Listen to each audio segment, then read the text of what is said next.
are Vineyard. Somos Viña. We are Vineyard. It's just so important to recognize that the Christianity has moved across the globe and is birthed in places. I think as we think about missions and missiology in general, it's like, what is God doing in this space? What has he been doing in this space? How do we facilitate that instead of just bringing our own brand of who we think God is and what he should be doing? Because he's contextual. Like his mission to his people is contextual. He birthed these different ways of being and living, and he breathes on them. Yes. And there's value. We're not homogenous. We're not meant to be homogenous.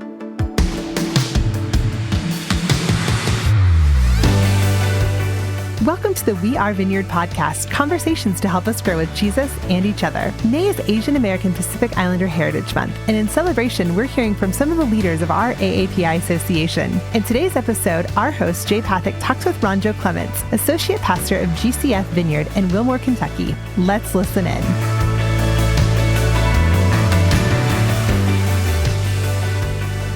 Ranjo, thanks for making time to hang out with me. It's good to be here. Yeah, man. I mean, you and I have been in many rooms together and spent a shockingly little amount of time together.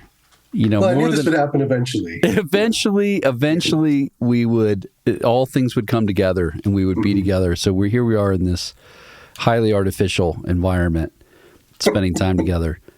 But, you know, I think you should know that more than once along the way, someone will meet me and they'll say something like this: "Oh, I've heard about you. You're Ranjo." No. And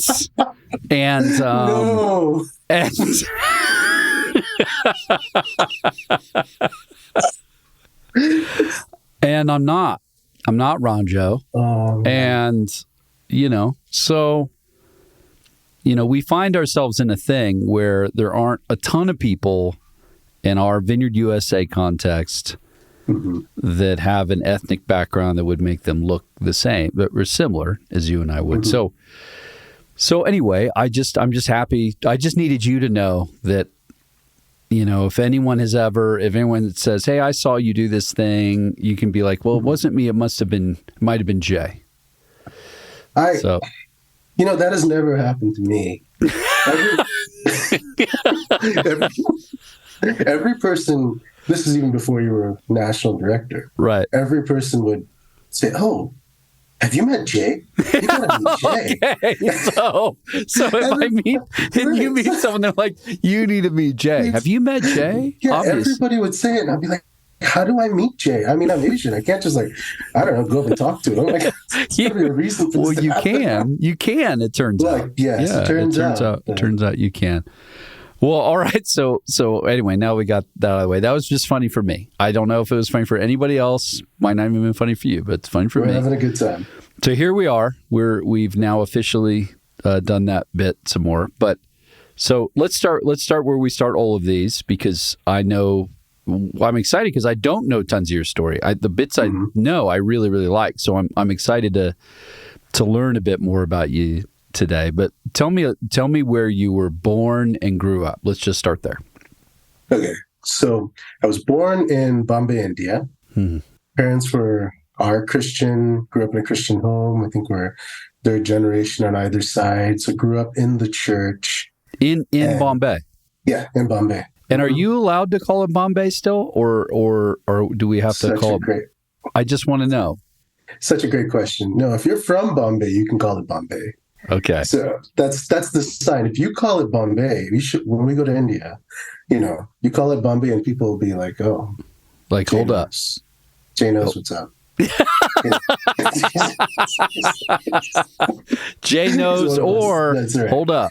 Are you, wait, where are you from? Yeah, right. Okay. So just it changed in 96. They started changing all these names of the major cities, which was a good thing. You know, they were moving away from British names to Hindi or Sanskrit names. So they changed the name. But if you were born there before and have been calling it your whole life, you're not going to stop doing that. And so it just became this weird insider thing that we do now. Okay, good. I was aware of that being the distinction, but I just thought it was important because these things can be confusing to people, you know. And that's fair. And in different environments, people are like, "Well, wait a minute.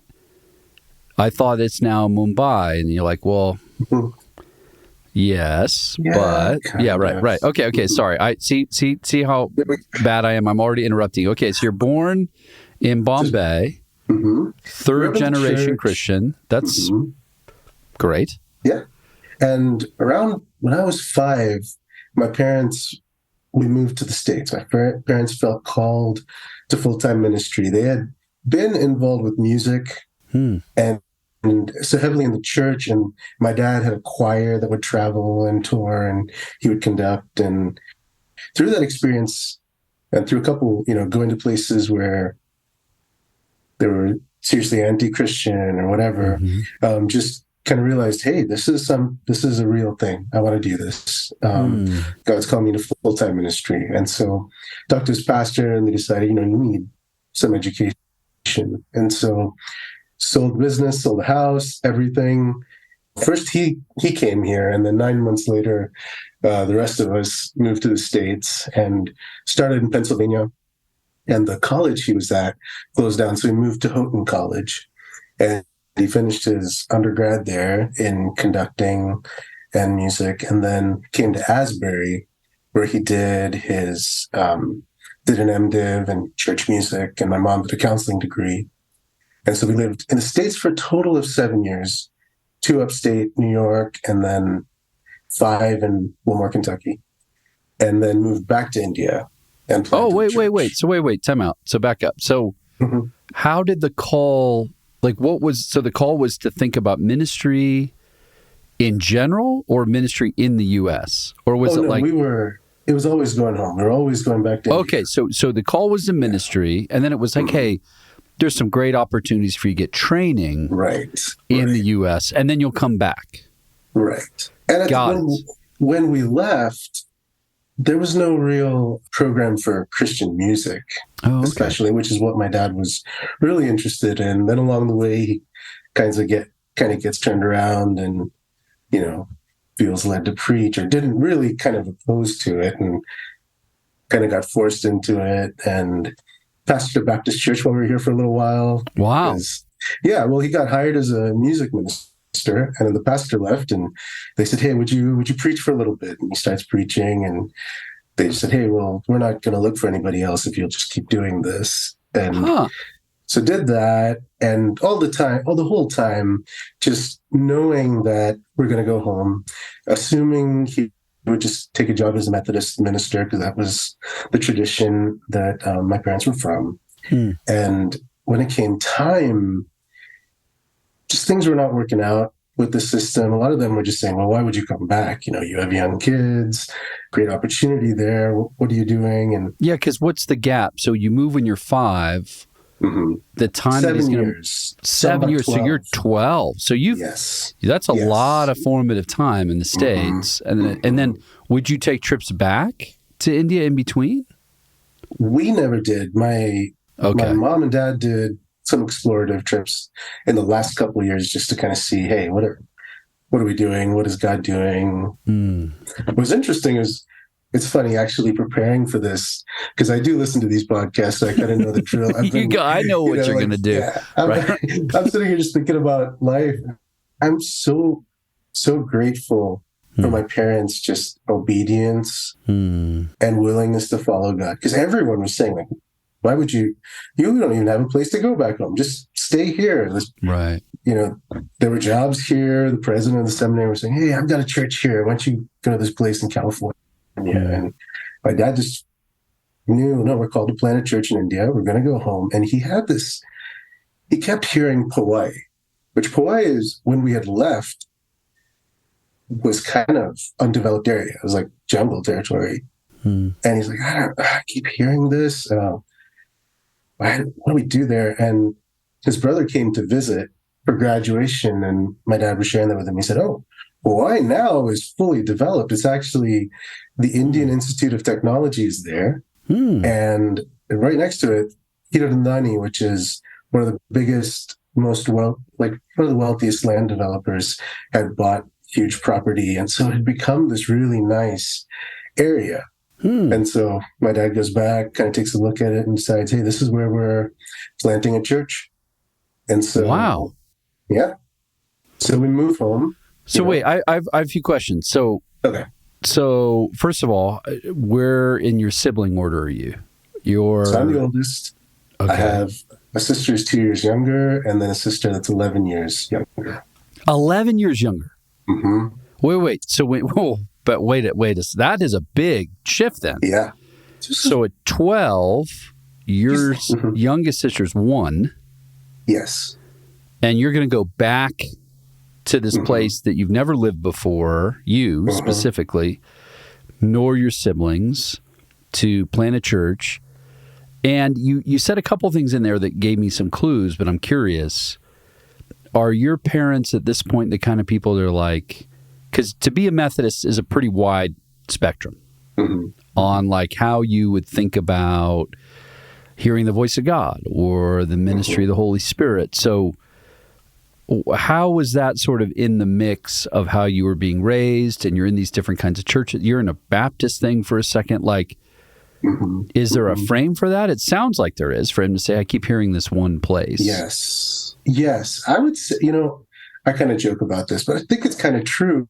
In India, we're all kind of Pentecostal. Like there's the Baptists are spirit-filled people. Yes. Because the worldview, the framework everybody has is that there's a spiritual realm and God influences life. Like Hindus have thousands of gods, but they pray to those gods, right? Yes. They actually expect things to happen because they're doing these offerings. So I would say the veil between spiritual and physical is thin.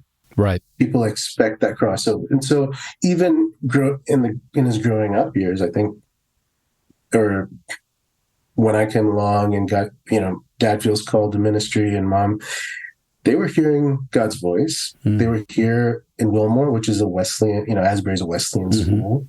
They were here in a time where, the Toronto outpouring happened, and that, we had an event here at Asbury called Light the Fire, where some leaders were invited in, and they were present for all of that. So our church, I think Jason kind of shared that story a little bit a couple of years ago, of just how our church started. Well, kind of at the time where my parents are kind of figuring out, okay, well, how do we get back to India? We don't have a missions organization or anything. We get connected with the Vineyard here, which at the time was GCF, Great Commission Fellowship. And these are just people who, really a lot of guys from the Wesleyan tradition who wanted more of the Holy Spirit, wanted to be filled and be moving in the Spirit. It was a crazy time, like lots of incredible things like you hear all over, were just happening. Yeah. People being saved, people being healed. And our family was part of that. And we were the second church plant out of this church. Oh, that's interesting. So we get connected. So they're discerning all this in like this Methodist church or Wesleyan church that's encountering the Holy Spirit. Some of the Toronto stuff is kind of stirring the pot. Yeah. So they're technically, or really, a church plant from that back to India, out of the relationship with your family. Yes. Wow. That is so out of the box, frankly. Yeah. And interesting. So were they then technically a Wesleyan church? Is like, we're a Wesleyan church plant? Or is it like, we're just a church plant? We're just a non-denom church plant. Right. That's right. We planted out at GCF. That was kind of how it went. And can you dial back and remember, because 12, you're old enough to process this, right? This isn't, this isn't just like, I don't know, we're just doing the next thing. Did you feel like, man, I'm in this. This is like partly my thing. Like I'm a part of this. Or was it more like, I don't know, I guess we're doing 100%. this? 100% in this.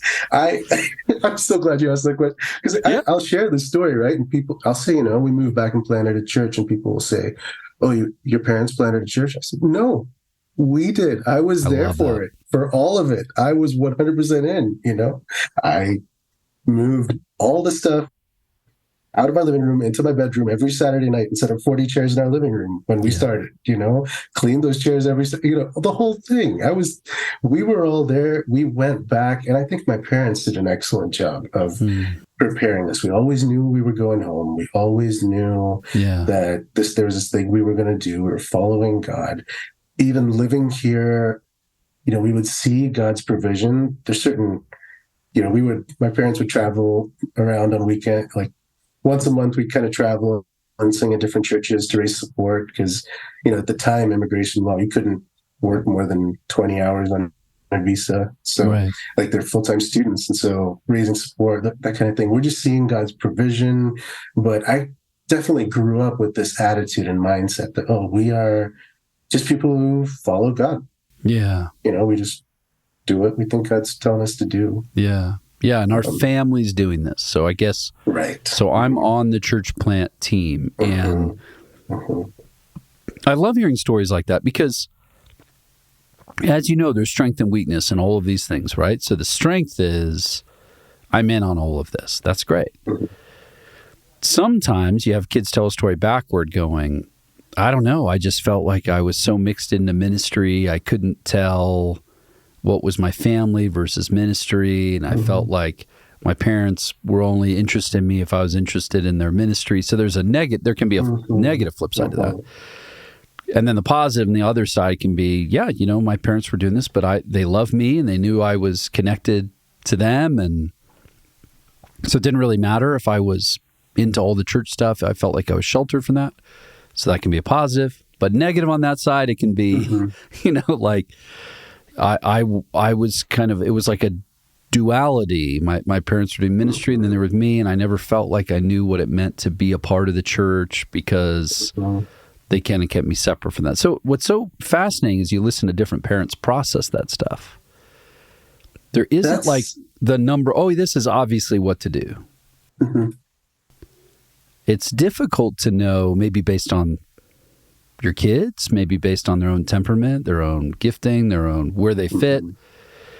But I mean, for what it's worth, my biases run toward, we're a family. We're doing this. We process decisions as a family. Even if you're a kid, you're in on a part of this conversation. I will say too, I think I've had both experiences, or I've lived on that spectrum of moving back and forth and thinking about that. I think that's probably healthy processing to have all those emotions kind of figure out, well, at some point I do have to separate myself from the church. Like otherwise we would never move on. Right. But I do think my parents did a good job. And I do think the older I get, the more I appreciate it. I definitely in my 20s felt a little more, I'm trying to find myself outside of my parents and the context, and they're, successful, well-known. Even coming back to Asbury, it was like, oh gosh, everybody knows my folks. I'm just not my dad, like. So great. Right. But as I look back now, as I have my own kids and I'm thinking about like, how do I want them to be raised?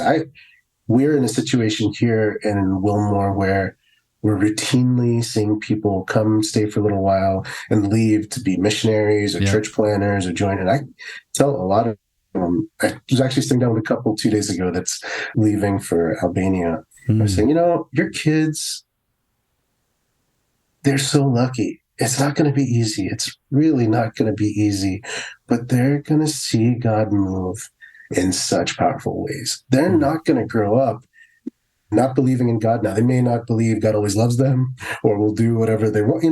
There's so many other things to worry about, but they're going to see God move if you involve them. And I remember like going home was not easy. Yeah. Especially for us, because we didn't go with any organization. My parents were just going home. So we, as opposed to someone who would go and you live and connect with other missionary families and have this support system. Well, no, we moved back into a building, lived amongst Indians. And, our support system was our family network back home.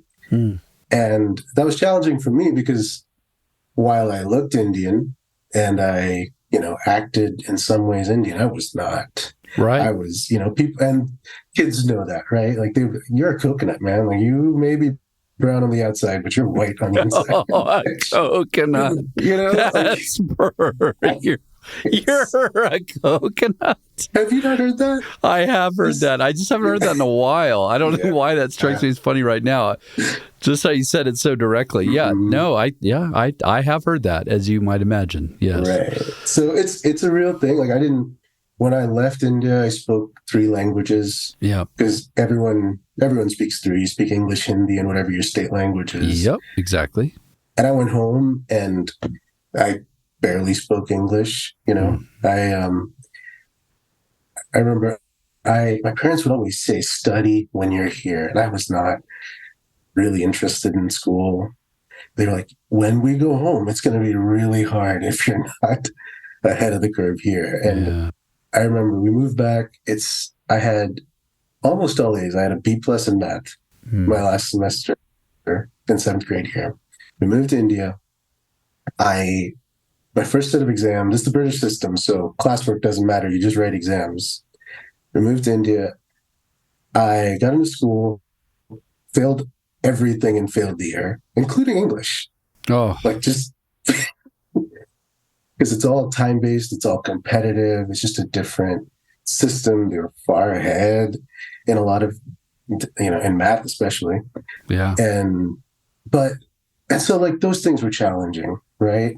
But I just saw the hand of God move in the favor of God on my family. So we go home and I'm in this just normal public school. Everyone's speaking Hindi. I'm lost. I had this memory the other day thinking about it. Have you, in Harry Potter, they have houses. Yeah.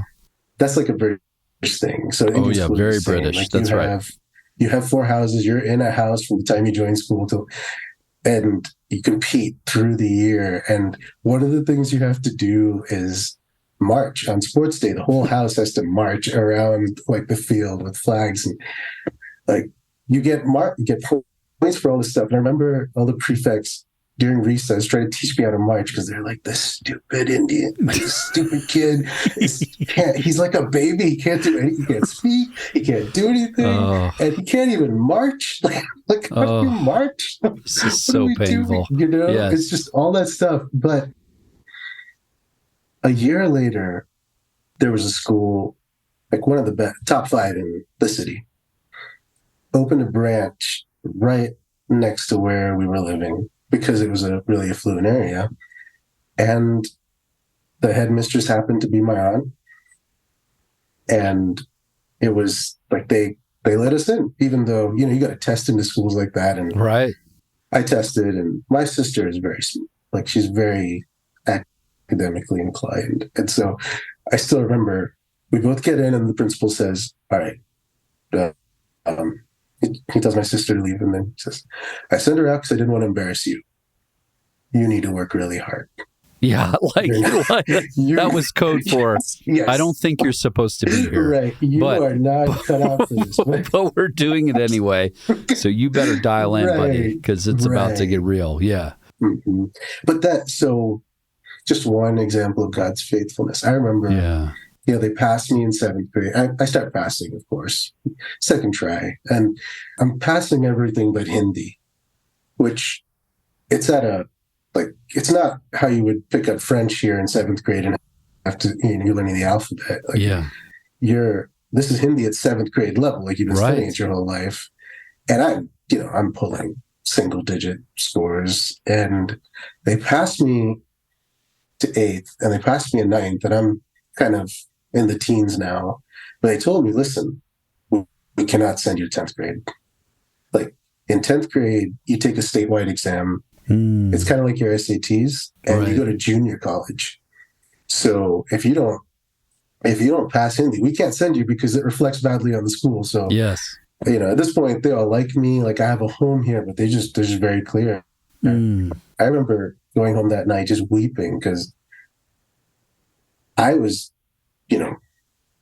all Indian kids study hard, but I was doing regular school and 2 hours of Hindi a night, in coaching classes, and just, doing the very best I could. And I remember going to bed that night just praying and saying, God, you could not have brought us here just to fail. Yeah. Like this is the end of my life. If I can't make it out of ninth grade, what's going to happen? This is the end of my life. And I remember just going to bed crying that night, just thinking, this is it. I don't know. I failed. It's over. And kind of moved on.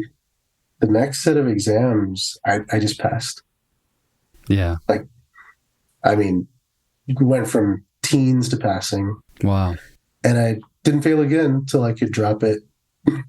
Until I didn't have to, right. Well, in college, I took one semester just to see, and a month in, everyone was like, you need to switch. Like we've played this out about as far as we're going to play it out, man. Grace only extends so far. That's so great. But I saw God in my life. I saw incredible healing in our church, spiritual warfare. Wow. My dad, this is in the 90s, so my dad would go to the Indian Institute of Technology to use their computer lab to send emails back to the States for prayer support. Often he'd finish typing a letter and the entire lab would crash. So much so that he developed this reputation. So he'd walk in and everyone would start saving their stuff. I don't know what this dude does, but it all breaks. Yeah. There's something wrong with this, before things saved automatically.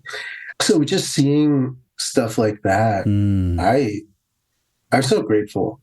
There's so many opportunities for my parents to have taken an easier road or thought about me or my siblings and said, oh, maybe we give them a better life. But I don't know. I'm so grateful that I love India. I love our people. I love the food. I love our culture.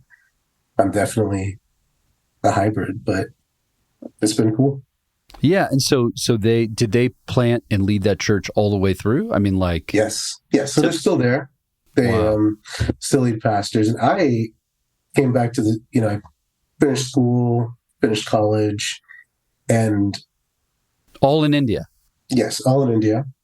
And then really when I came back for schooling, thinking I would go and work with my family and our church and our ministry.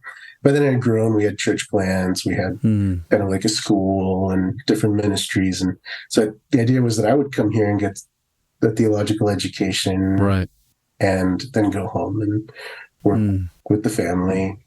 And so you start seeing calling in your life, like in high school, middle school, and then what did you study college in? My undergrad's in economics and business. Huh. Okay. So I kind of fought ministry for a while. Yeah, I was going to say, when did you say, okay, I'm going to do this?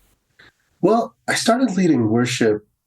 I, kind of got into music in high school, just playing around. I remember this band rolled in and they were playing Green Day, and I was like, I could do that. I could probably do that,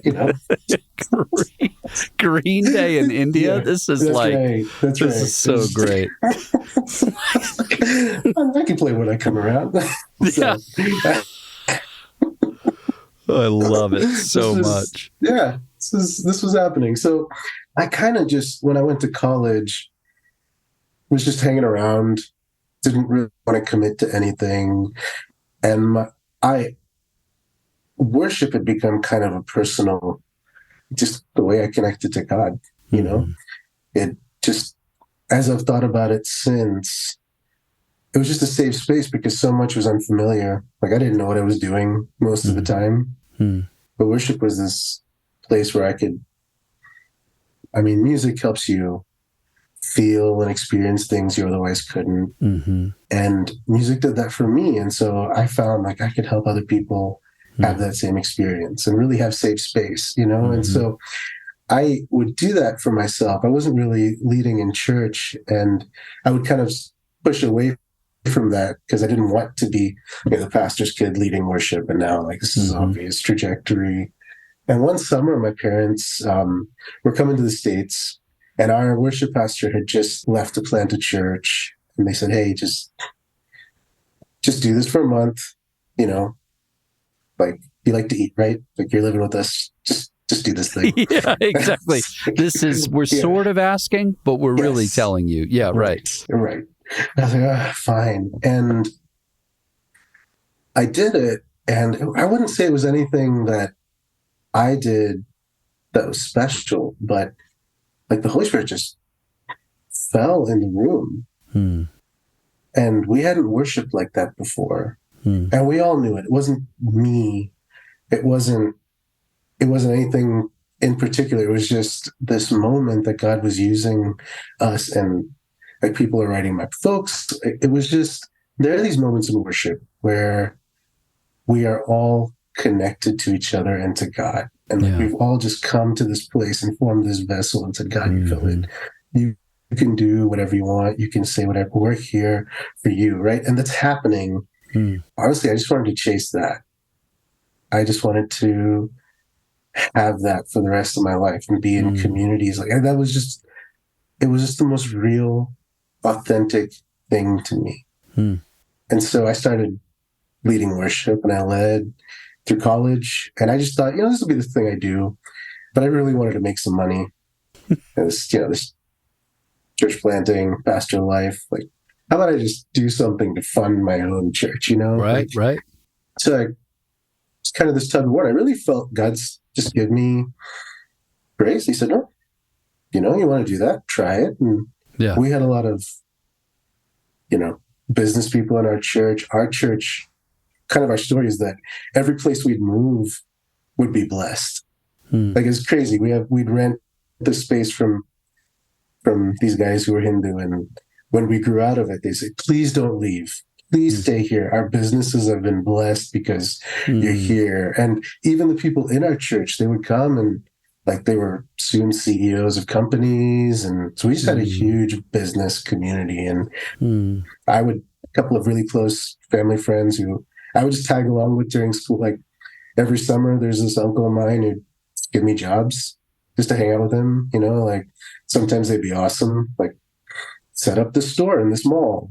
Sometimes he'd walk into a bookstore and be like, pull out the books. And they'd say, Ranjo, look over these and make sure they're like a second-year student. That's so great. So I have no idea. That's what I'm doing the rest of the week. I'm just going through these books and so, And so I kind of had an in there, kind of like there was a trajectory for me in that world too. And so I started working, and I quickly realized that it was fun, but pretty meaningless for me. Like I really enjoyed hitting targets. I had, because I'm working for my uncle, just so much more responsibility than I should have had at my age.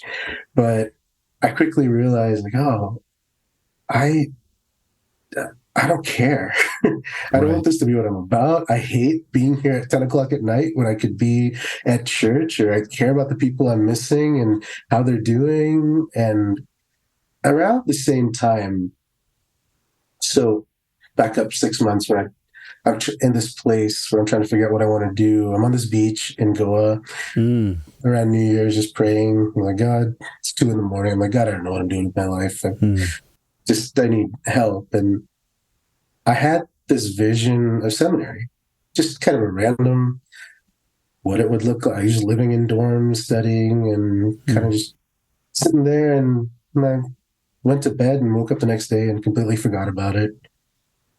Thought that's kind of weird. Right. Let's hope that never happens. And I, through the year, realized, one, that I love the church. Like I'm passionate about people encountering God. And 2, that I needed some training. And I didn't have the vocabulary then, but what I needed was a theoretical framework for worship. Like I didn't know what I was doing. We could get a crowd going. We were, get loud. We're pretty expressive as Indians anyway. So our worship style is such. But I didn't know what to do after that. How do you press into intimacy, and how do you do it? Like, how do you form liturgy, right? Like, how do you do this in ways that are communal and become well-worn paths that allow us just to like easily step into the presence of God? together, right? So that's why I came to seminary. Yeah. It wasn't really, I was like, oh, I'll do this and then I'll go home. Then you'll go back. And obviously you're not talking to me from India. So that didn't happen. So I mean, like I'm right as now, as you are. you're not there. So something happened. So you, and then you decide to go to Asbury, where of course your father had been and where you'd lived as a kid. Here. Yeah. So you come back to study. And this is, I should have asked you this earlier, but I'm honestly curious. So Ranjo Clements doesn't have the ring of an Indian name. So I mean, I could be wrong. I'm just saying it doesn't have the ring of that. So tell me what's your family name story? So typically when Indians converted, they would take a Christian name. Yep. And there are two reasons for that. One is you want to make a statement that you're becoming Christian, or you've been kicked out of your family. Right. And you can't hold that name anymore. You're not allowed to hold the name. Right. Yeah. And that's what people, especially with conversion, people need to understand, like, it's such a community thing. When someone converts, especially from Hinduism or Islam, like, you're not just making an ideological change. You're leaving a community. You have to leave that community. And so it's a tear for you, but also for that community, which is why they take it so personally, right? So that happened at some point, and Clements is the name that I think 3 or 4 generations ago they picked. My original name would be Tundu Parambil, and I feel like this worked out for me. In the U.S. for sure. Yes. In the U.S. for sure. The only Indian kid in Kentucky in the 90s. I'm grateful that my last name. Clements works great. Yeah. And do you know? I mean, I maybe I'm asking a story you already know, or maybe you don't know why they chose that name. Number one, and was it sort of by choice or by force? Was it like, hey, you're out, or was you don't know? Oh, I'm so curious. I'd be so curious. It's something that, I mean, I've thought about it. I've talked to my dad. He didn't know either. So because it's not like that far away. Like it's close enough. You might be able to get to it, through some kind of a set of stories. I mean, it's interesting. In South India, where I'm from, people also will take their family name is the first name of the male. So my dad's name is Cecil, and theoretically, you name the kids, and their last name would be Cecil, and it goes like that. So at some point, it's possible that someone just named their son Clements, right? Clement. Clements. That's right. Yeah. And then it just kind of stood.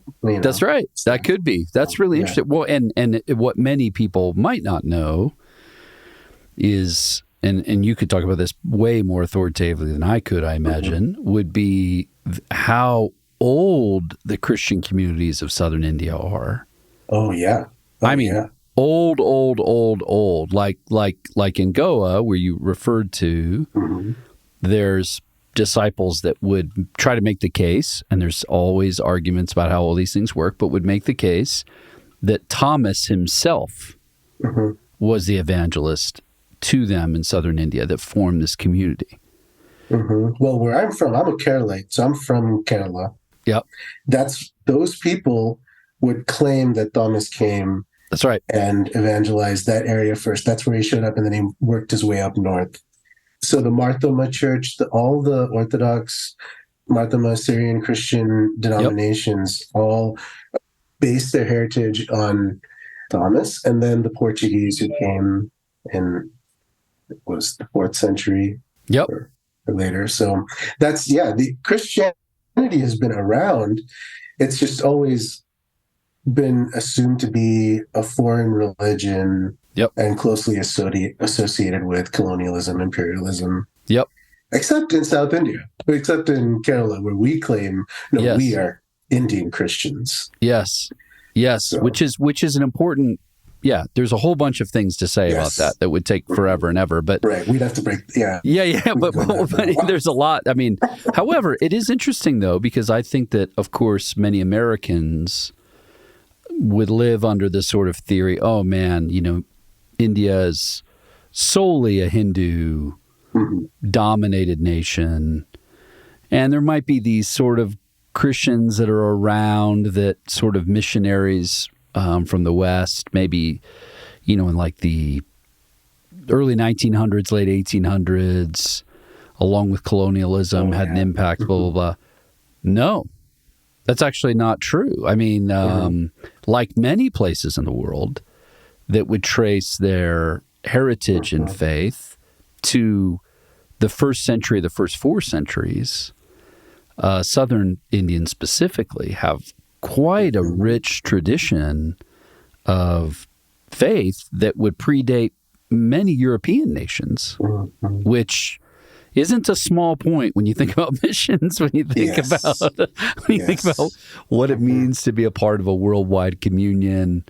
Those are like really important thoughts that really, I mean, even in your family, if you say 4th generation, that means even the ones that maybe weren't believers had probably been around believers for a long time. So those are like interesting missiological realities. That's why I was interested with your name. I thought, I wonder how old that name is and how that came to being.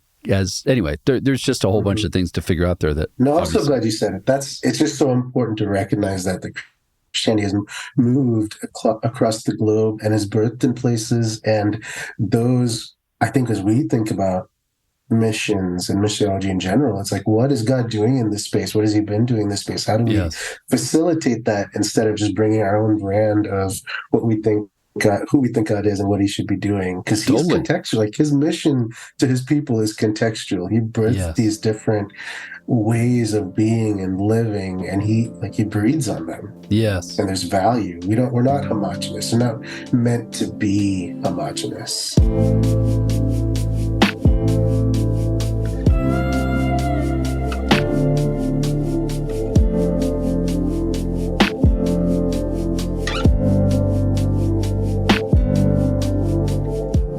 Registration is now open for our 2023 National Conference, Making All Things New. This year's focus is on evangelism, church planning, and global missions, and we're gathering in the beautiful Black Mountain, North Carolina, right outside of Asheville. There's special programming for kids and youth, so bring the whole family. Early bird pricing is available until May 31st, so register today. Link is in the show notes.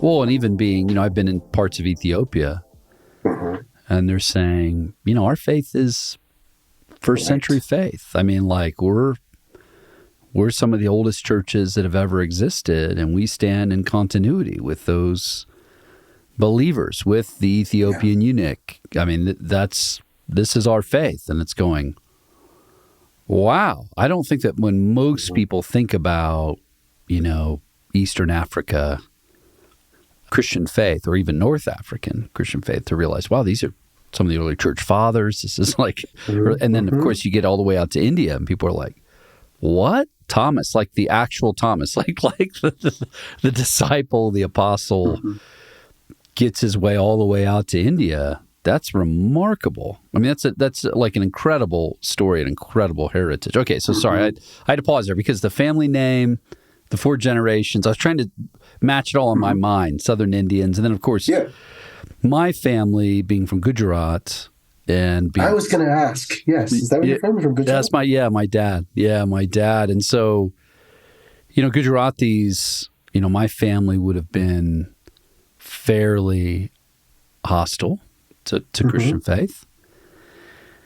And that would be rooted in sort of exactly what you're describing, sort of a colonial understanding of faith. But more than that, because of the sort of elite sociology of India, my parents, or my father and his family being religious Brahmins, right? So much of the understanding of Christian faith was, this is helpful for people that are poor. They might not have the level of education.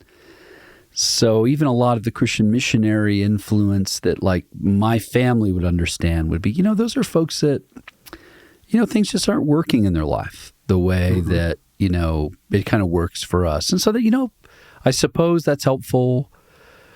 But what's so interesting when you look at sort of the movements of the gospel in countries like India, and there's other countries like this, that the reason it's such a threat is it inverts all the social fabric of a place.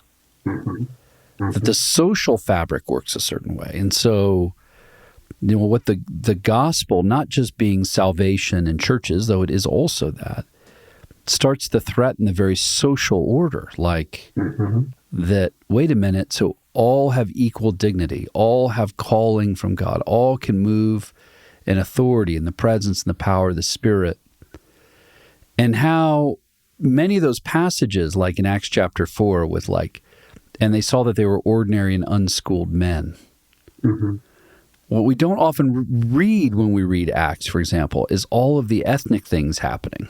Right. Like you're from the wrong social class to be doing this.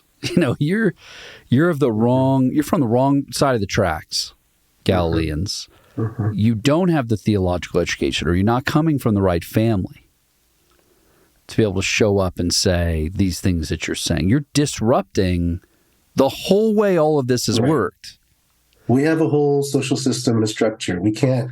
That's right. We can't be changing that. Yes. Which, interesting, in South India, the Christians were considered Brahmins. They were given Brahmin privileges, which is why it flourished there. Yep. These are all very interesting questions when it comes to missions. It also, of course, as we're doing our association work, we've been camping in that Act 6 passage, right? Of how the church begins to realize we have ethnic discrimination, and what's a clear call to care for widows, something's up here, and how those apostles say, we've got to put people in charge that have intentional representative leadership, right, to try to shift the balance of this, to make it so that authority works the way the gospel says it works, which is from the margins, from the one who is taken outside of the town to be executed is now the one who has been risen and given the name above all names, so that authority seems to work in ways that we weren't used to culturally or in a kingdom way. But so all of these little dynamics are at play when you read Acts, or when you hear even family stories like yours, the disruption of the order of the world to come to know Jesus is exactly like you said earlier. It isn't just an ideological change. When we watch people convert or get baptized in the U.S., generally it's, okay, I'm happy. If you're happy, American parent, if you're happy and you seem to be doing well, I'm sure this is fine. You. Yeah. It's probably going to be okay. Yeah. Right. Whereas from most of the world's perspective, through most of time, to make a choice like that is, wow. I mean, you're saying something about the ancestors. You're saying something about the community. You're saying something about the culture that's been given to you.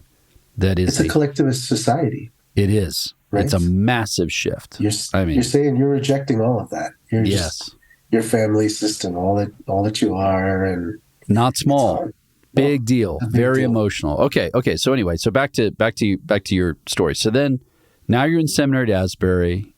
You're training because you're like, I'm going back. I'm going to be a worship leader. What got you into where you are now? Because then I imagine when you go back to that church that sent you, what's now become a Vineyard church, I think by this time, I'd assume. Well, for the first year, so two things were happening. For the first year, I kind of just jumped around. Like I knew this is kind of available to me, but also like there's certain expectations. I'm my father's son and all that kind of stuff. And totally. I was like, I just want to be anonymous and tired of the church, like not in general, but not overall, just tired. And I was wanting to hang out, just move around. The other thing that is kind of happening simultaneously is I got here, and the first year I felt like God asked me, would you go anywhere for me? And I said, no, I will go back to India for you. I did not see that coming.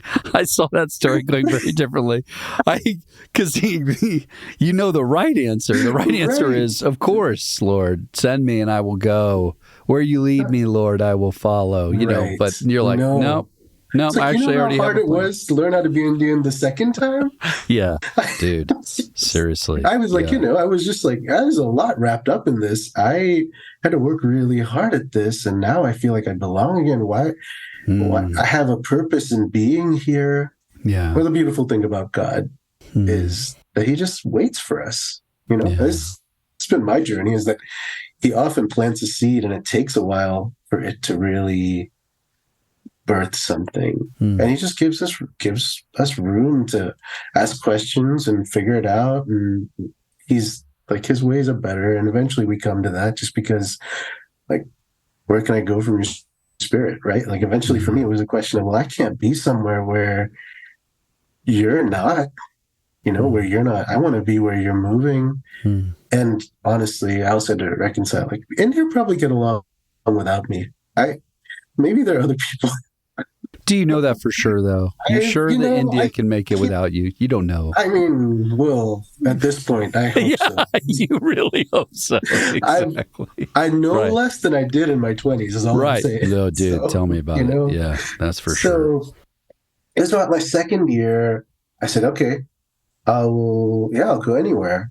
Yeah. And what's happening is I jumped around churches, and I had a buddy who was leading worship at GCF at the time, and he would just say, hey, come in and play bass for us, whatever. And, I'd show up from time to time. And one Sunday I rolled in, and there was this just beautiful, beautiful lady singing on the team.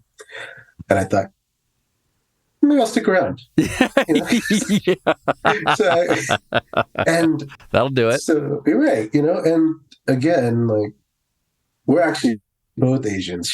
I'm obviously talking about my wife here. Yeah. Now, and she was from China, or is from China, and so we're both Asians. Like, we need a reason to talk.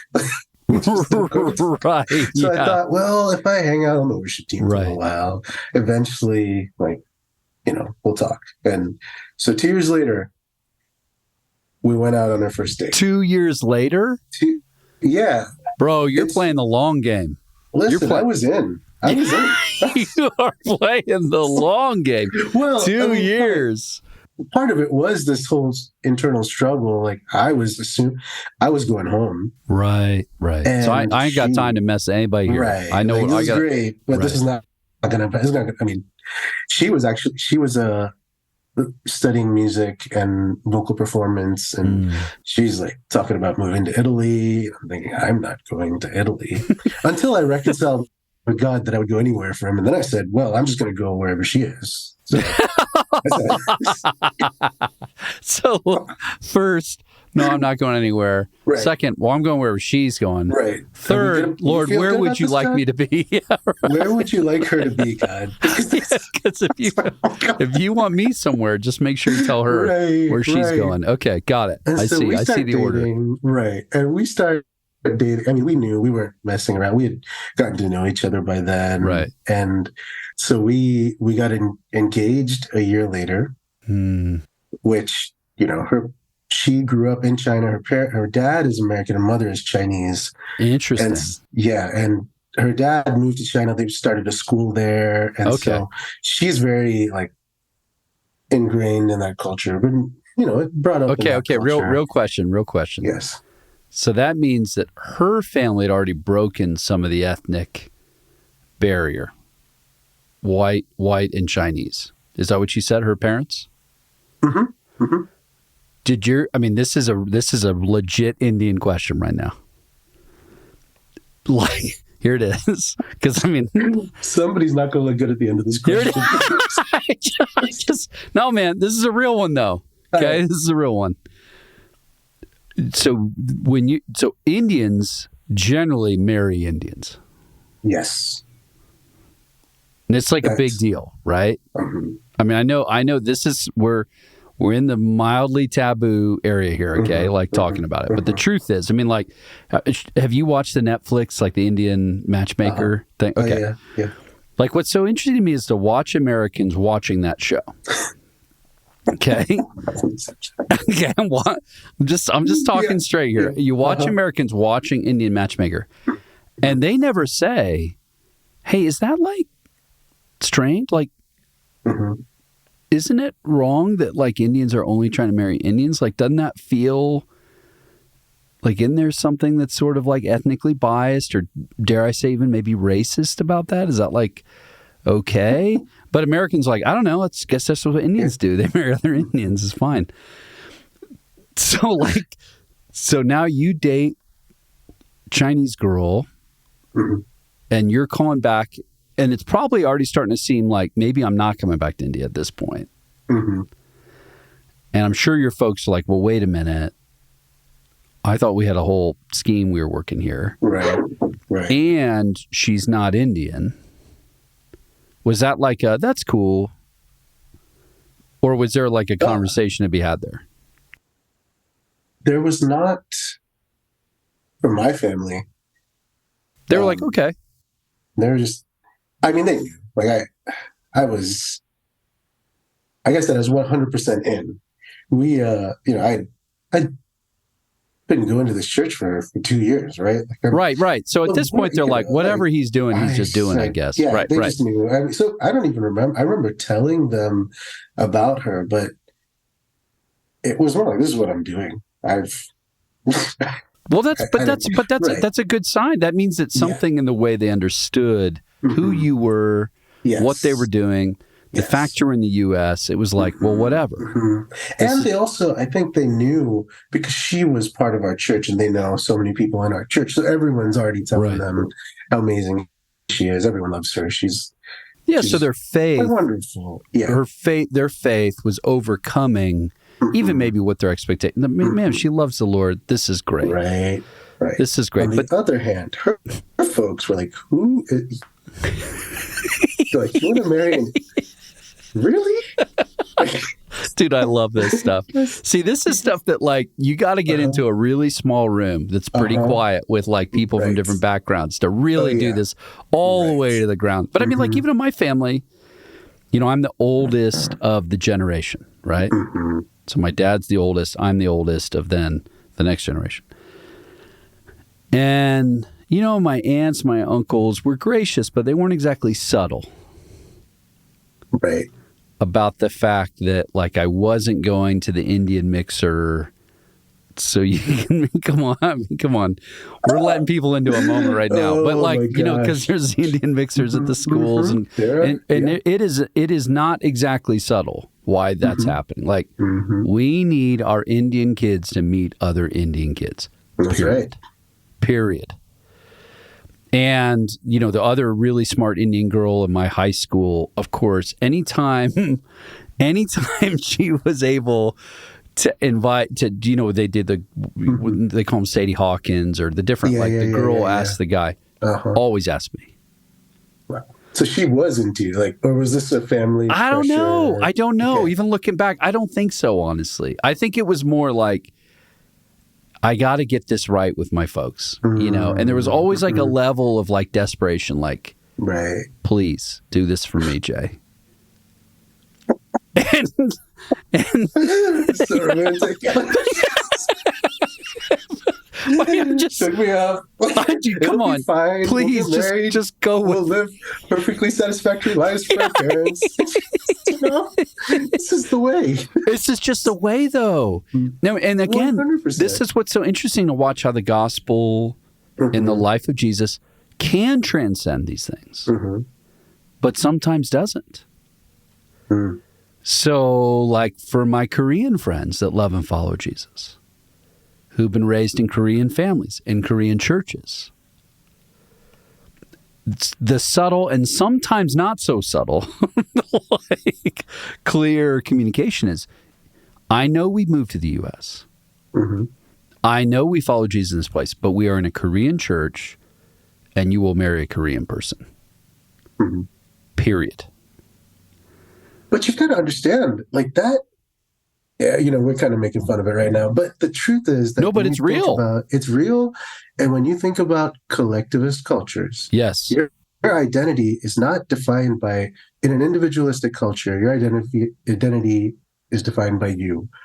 What I think is right, who I think I am, and what I think is important. Choices I make are based on what I want or think or want to do, or whoever I'm surrounded by. I get to make those choices. Yep. But in a collectivist society, you're defined by your relationships. I am a son. I am a father.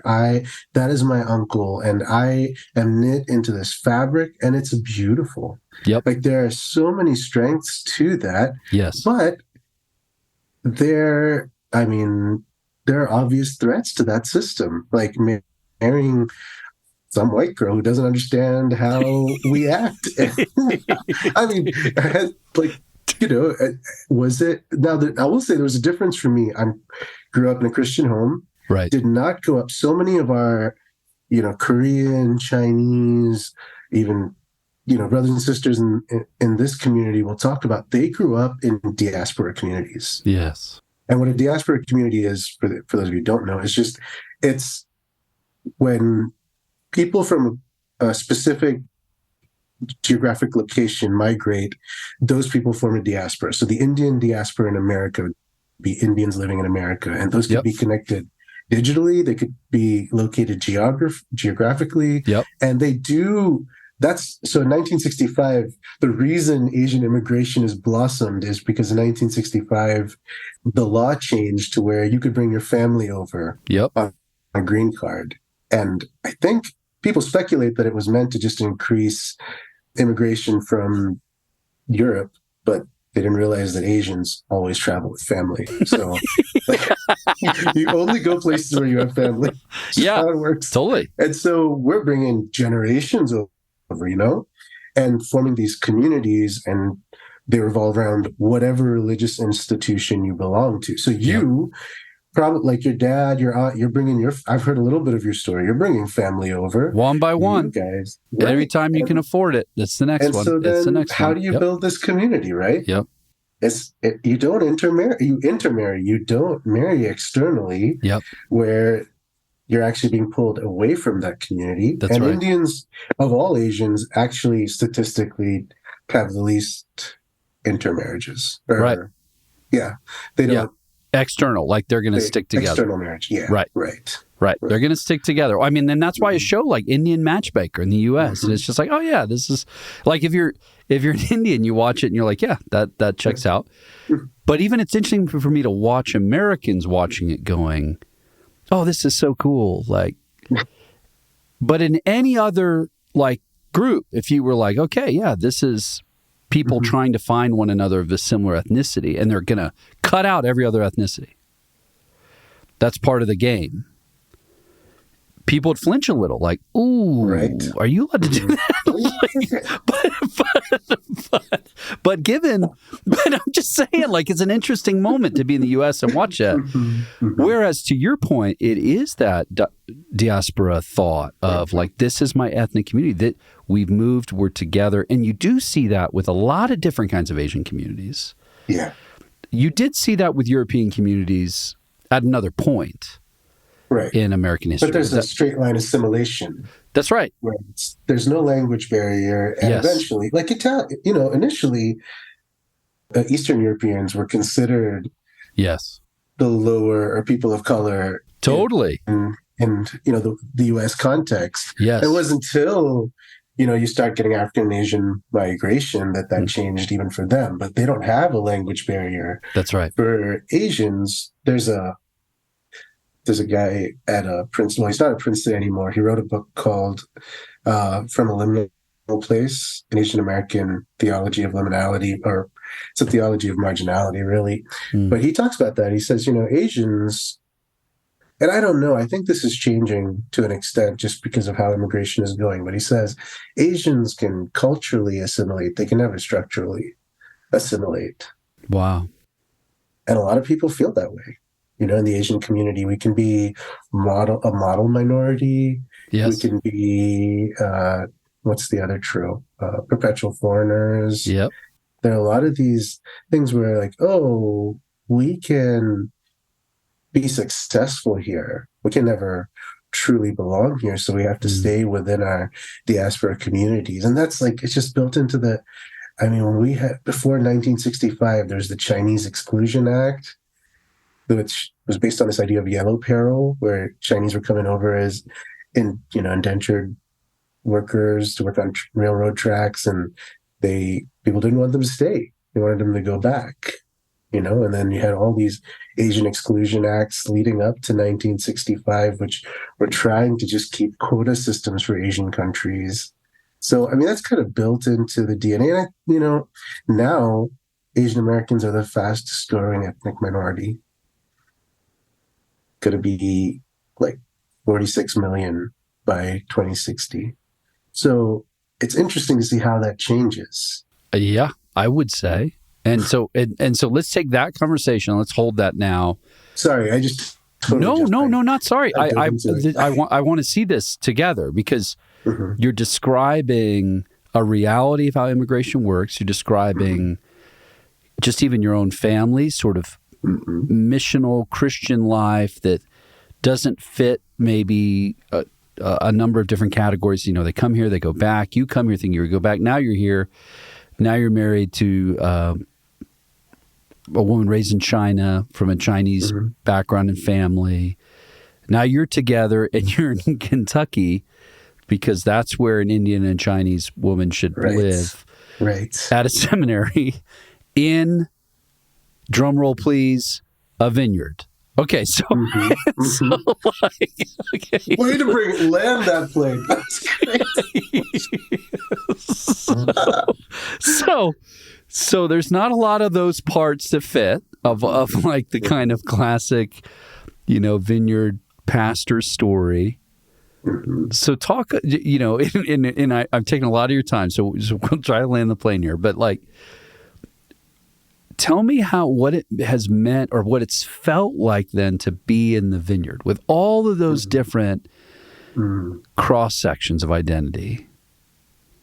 And you're in a seminary theological place.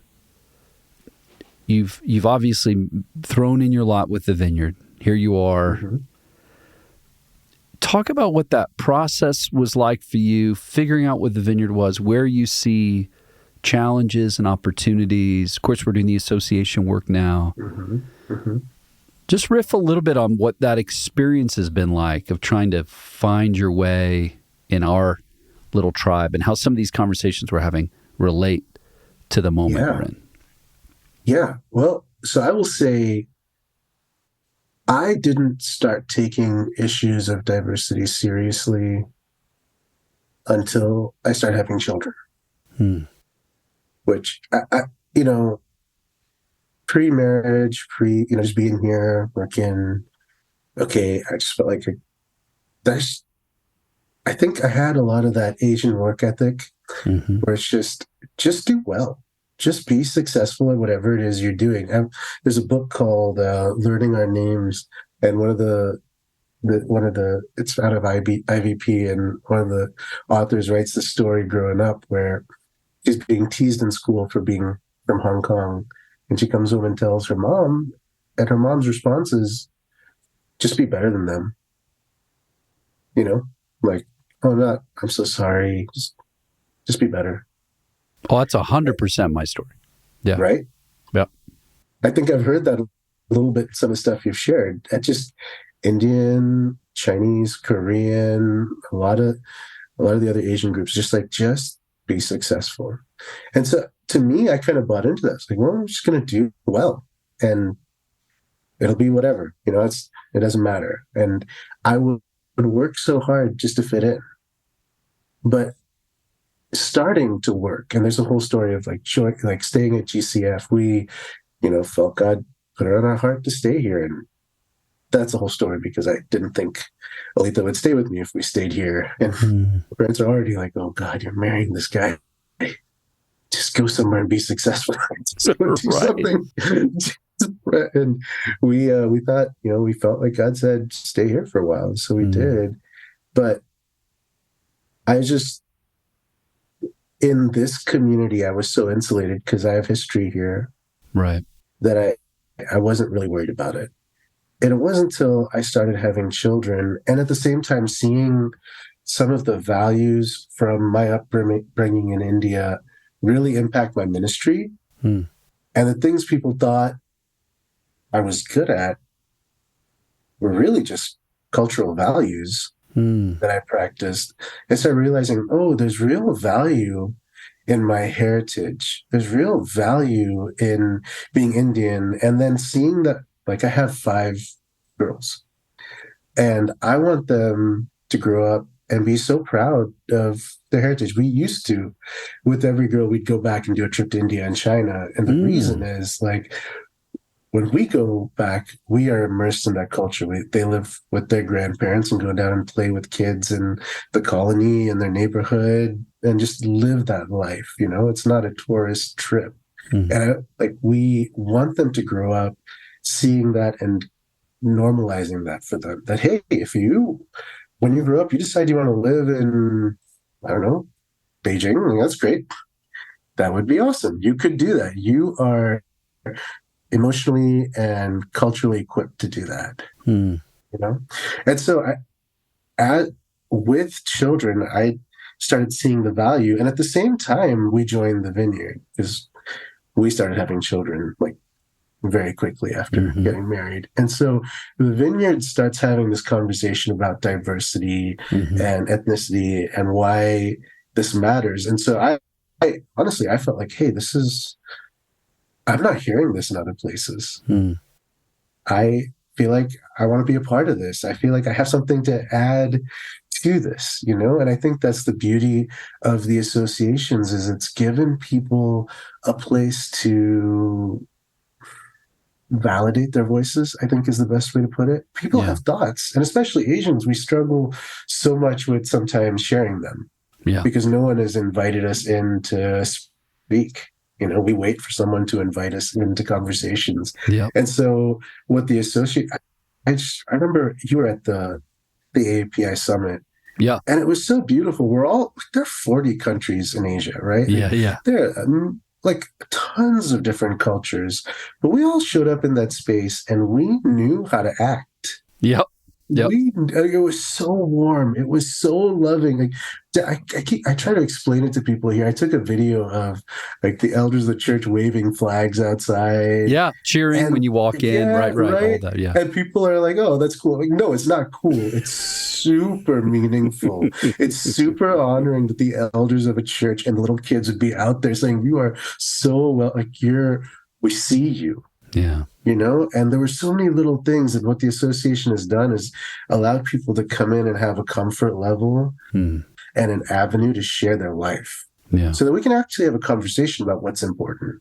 I mean, for us as Asian Americans, we live in this liminal or hybrid space, third culture space, maybe depending on like the language you want to use, but we are constantly assessing what is good about the different cultures and creating our own mosaic, right? And so I feel like the associations have given us a platform to be seen and an invitation to kind of share our lives with the broader Vineyard. That's so good, man. Well, and it's interesting how the thing you said about having kids. There's something about when now my kids are in this moment. I'm watching them be in a public school, navigate things differently.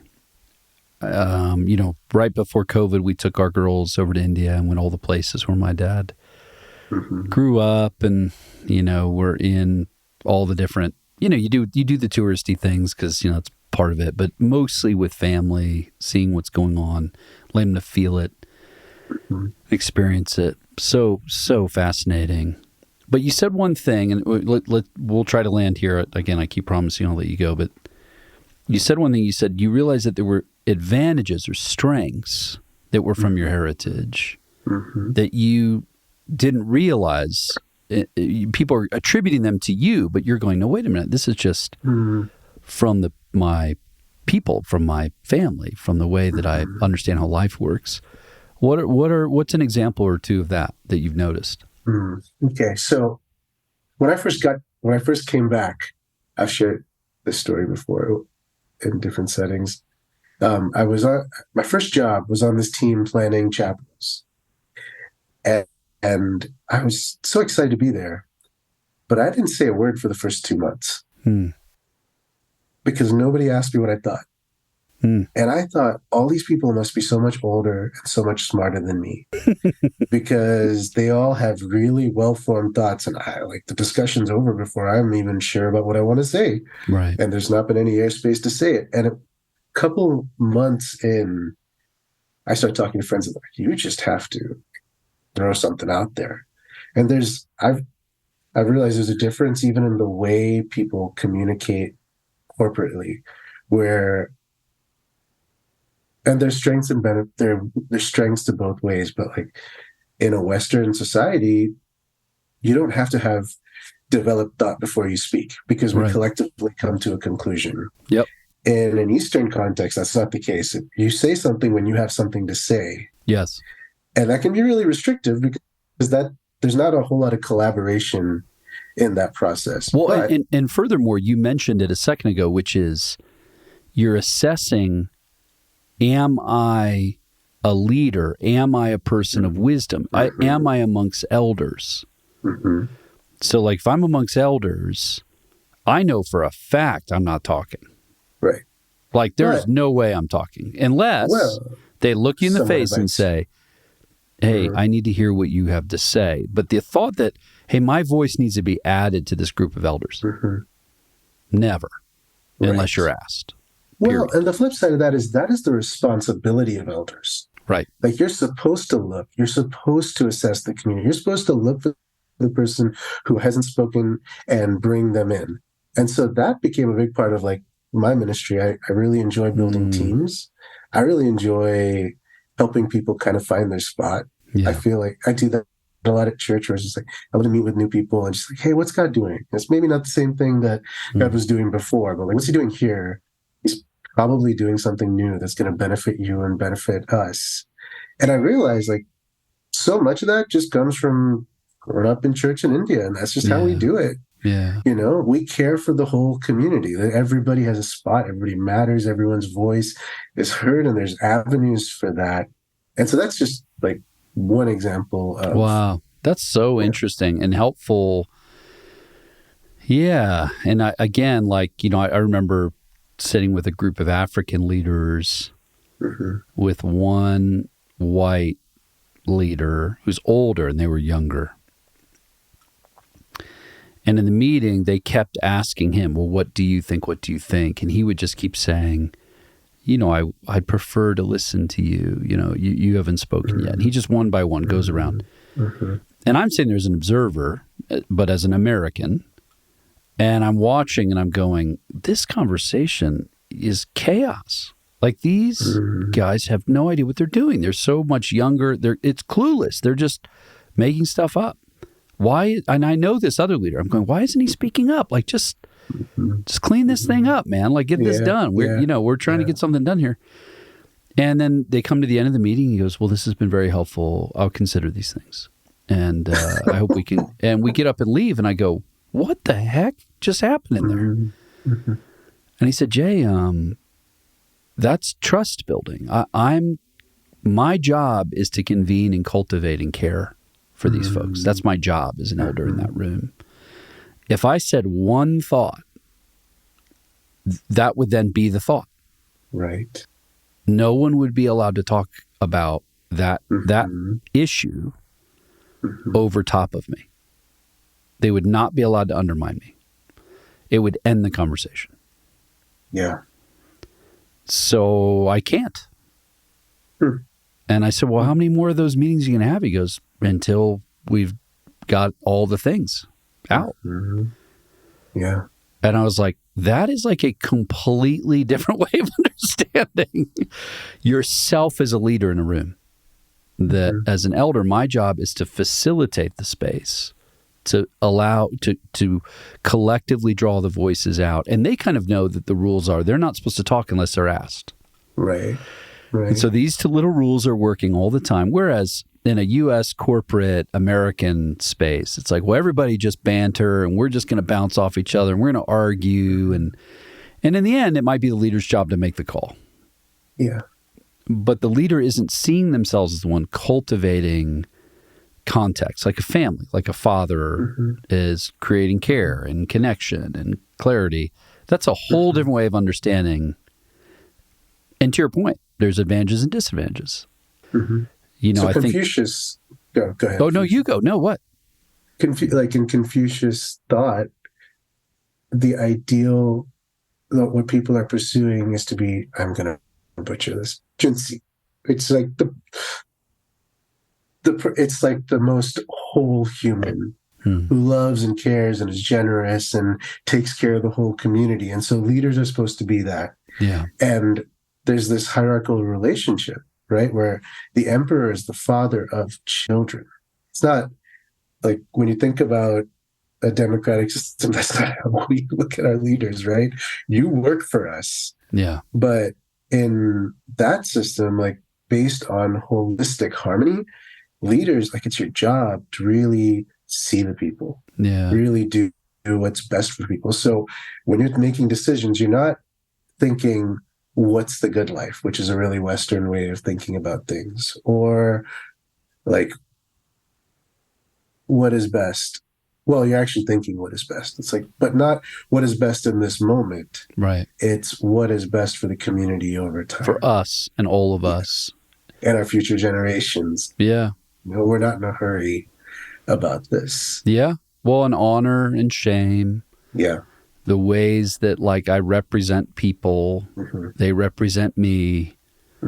All of those little things. I don't think I've realized how Indian I am in that. Like, like seriously, like I'll be in a meeting. Somebody just pointed this out to me, and I was realized, you know, that is true. I'll be in a meeting where somebody's acting strangely or badly. And one of the intuitive thoughts I have in my mind is, I bet your leader is going to be embarrassed. Yeah. Like they're going to want to attend to this. And then when they don't, I'm always a little like, but they don't see the people that are coming from them as representing them, and then vice versa.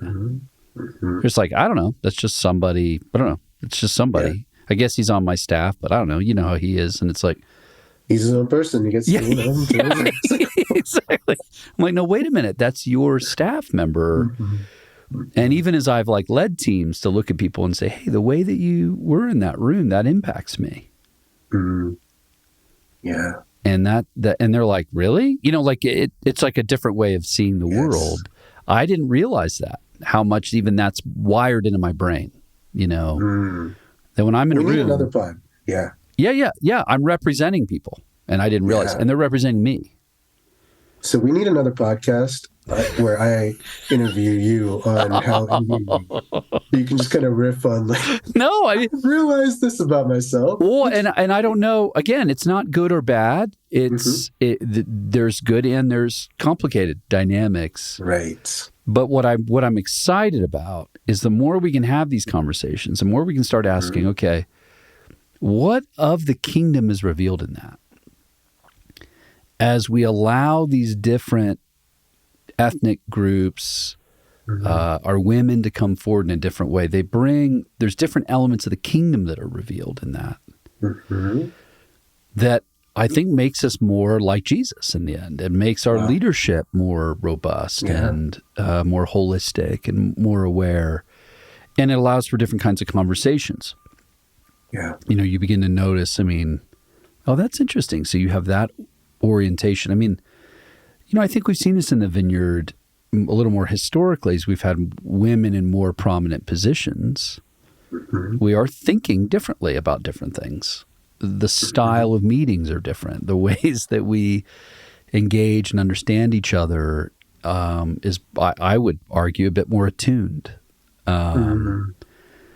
Which when I look at the associations that are forming, the more associations are starting to feel more comfortable and connected in the Vineyard, then it's asking those questions of, you know, influence and ways that we bring forward those things into the whole of the movement. I'm beyond excited about that. Yeah, and it happens at two levels. Yes. It happens at that leadership level, and it happens at the relational level. Yes. As people are just able to be themselves and be in relationship and see each other. And for those people who are maybe afraid a little bit about associations and like, is that going to create these like chambers or like little enclaves? I just view them as launching pads. You know? I tell people when they join our church, like, join a community group. Yeah. Even if you only do it for a little while, what I've seen is that when you join one, you may not even talk to those people at church. Right. But you feel at home because and you'll feel more inclined to serve. You just feel safe. Yep. And I think that's what like these associations are doing. At least that's what they've done for me. Amen. Oh, Ranjo, what a good time. Yeah, you're right. We will need more time to talk. So we should make some more time and hang out in a less artificial way. But then also, we didn't even get to like your theological education. You have so many tools. You have so many things that God is using to do in the movement. And I'm just excited that maybe some folks haven't gotten a chance to meet you in the Vineyard, get at least a bit of your story. But I'll come back to you, because we are building all kinds of interesting thoughts around ordination and theological training and development. We have layers and layers of things to process. So I'll come back and bother you again if you'll let me. Hey, I would love that. And you guys are doing an excellent job. We appreciate you. Oh, thanks, man. Appreciate you. The We Are Vineyard podcast is a production from the team at Vineyard USA. If you've been enjoying the podcast, here's a few ways you can help us. Leave us a review on the podcast platform of your choice. This helps more people find us. Connect with us online for additional resources. Our website is vineyardusa.org, and we're on Instagram, Facebook, and Twitter at VineyardUSA. Thanks for listening. See you next week.